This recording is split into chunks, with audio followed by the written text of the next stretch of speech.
Salam damai Tuhan beserta dengan saudara. Pada hari yang berbahagia ini, saya akan membacakan firman Tuhan dari kitab Yeremia pasal 29 ayat yang ke-10 sampai dengan ayatnya yang ke-11 ya, yang demikian firman Tuhan.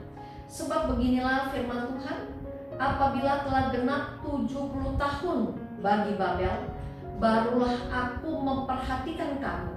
Aku akan menepati janjiku itu kepadamu dengan mengembalikan kamu ke tempat ini.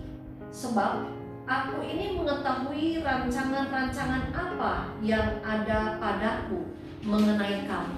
Demikianlah firman Tuhan, yaitu rancangan damai sejahtera dan bukan rancangan kecelakaan, untuk memberikan kepadamu hari depan yang penuh harapan. Saudara yang dikasihi oleh Tuhan, ada seorang raja yang punya teman, punya kebiasaan memandang segala sesuatunya itu dari segi positif. Apapun yang terjadi, dia selalu akan mengatakan, wah, ini baik. Nah, sekali waktu si raja ini mengajak temannya itu pergi berburu.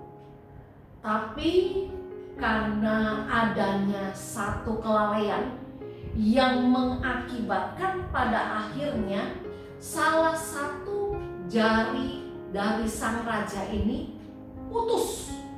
Nah, ketika sang raja dengan perasaan nyeri dan kagetnya ya karena jari jempolnya sebagian terputus, temannya ini pun mengatakan seperti biasa, wah, itu baik sekali.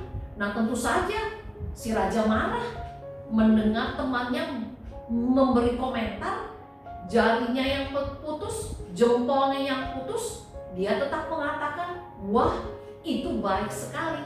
Akhirnya karena marah, si raja pun menjebloskan teman karibnya ini ke penjara. Lalu beberapa tahun kemudian, 2 tahun kemudian, si raja pergi kembali berburu. Tapi apa yang terjadi, saudara? Ternyata raja memasuki sebuah daerah yang sebenarnya terlarang dia masuki. Dan akhirnya raja pun ditangkap oleh suku yang ada di sana dengan beberapa orang yang mengawalinya. Dan sebagai tradisi, maka suku tersebut pun mengadakan persembahan korban untuk dewa yang mereka sembah. Beberapa pengawal raja pada waktu itu mereka sudah dipersembahkan kepada sang dewa dengan cara mereka dihukum pancung. Nah, ketika tiba giliran sang raja, kepala suku itu mengatakan, stop, kita tidak bisa mempersembahkan orang ini karena dewa tidak suka dengan orang yang punya cacat yang tubuh. Coba lihat, rupa-rupanya orang ini jempolnya sudah putus bagian, tidak ada gunanya. Lalu singkat cerita, raja pun pada akhirnya bisa kembali ke istananya. Setelah sampai ke istana, segera raja memerintahkan kepada para prajuritnya untuk segera melepaskan teman yang sudah dipenjaranya 2 tahun yang lalu. Setelah berjumpa, lalu si raja mengatakan, teman, terima kasih karena apa yang kau katakan, wah, baik sekali, itu benar-benar saya alami. Karena jari jempol saya yang terputus, akhirnya sampai sekarang saya bisa hidup.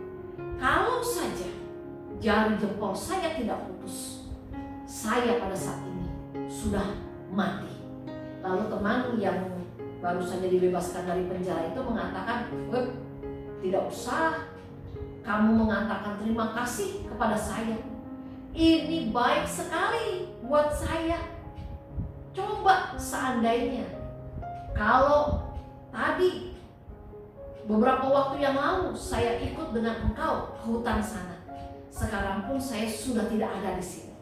Saudara yang dikasih oleh Tuhan, pada saat ini kita diingatkan kembali melalui cerita tadi, ya, bahwa ada banyak cara yang terkadang kita tidak mengerti, yang terkadang kita tidak bisa pahami, yang terkadang tidak pernah kita pikirkan, yang dipakai oleh Tuhan untuk menolong kita, untuk memberi jalan keluar kepada kita, untuk memberi solusi kepada kita dalam kita menghadapi persoalan yang ada.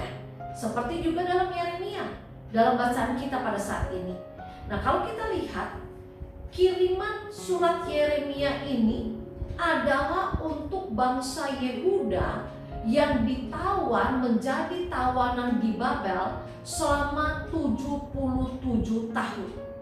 Melalui Nabi Yeremia, Allah menyatakan kembali, mengingatkan kepada umat pilihannya bahwa Allah adalah Allah yang selalu sanggup menolong umat pilihannya, bahwa Allah adalah Allah yang punya rencana yang paling baik untuk umat pilihannya.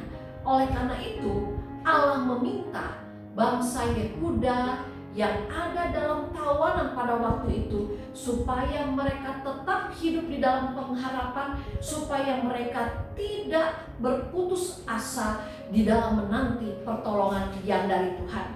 Saudara yang dikasihi oleh Tuhan,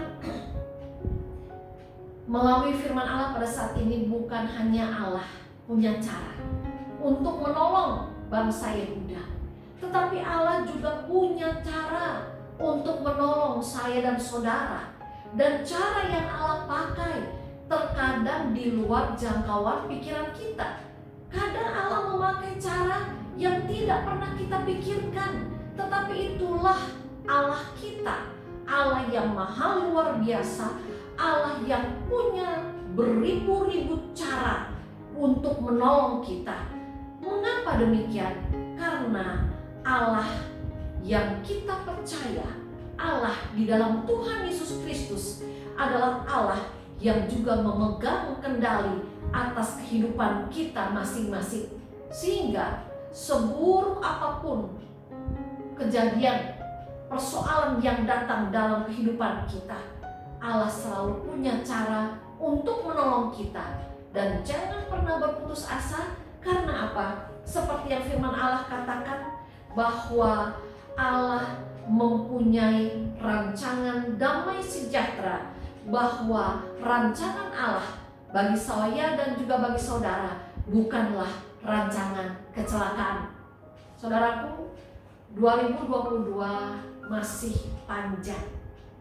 Ada waktu-waktu yang masih harus saya dan saudara lalui. Apapun yang harus kita hadapi di tahun 2022 ini, ingat, jangan putus asa. Jangan putus harap, karena kita punya Allah yang selalu memegang kendali atas hidup kita. Karena kita punya Allah yang selalu dapat kita andalkan. Dialah Tuhan yang akan memampukan saya dan saudara untuk membiarkan kita di dalam kehidupan ini senantiasa dipimpin dan dibimbing oleh Allah sendiri. Amin. Kita berdoa. Ya Bapa di surga, ada banyak hal yang tidak kami tahu apa yang akan kami alami dalam kehidupan kami selanjutnya. Terima kasih akan firman-Mu yang sudah mengingatkan kepada kami bahwa Allah selalu punya cara untuk menolong kami, untuk menyatakan kebaikan-Nya kepada kami. Biarlah kiranya Tuhan Yesus yang tolong kami, agar di dalam kehidupan ini kami mau sungguh-sungguh percaya bahwa rencana Allah adalah rencana damai sejahtera, bahwa rencana bukanlah rencana kecelakaan bagi kami. Amin.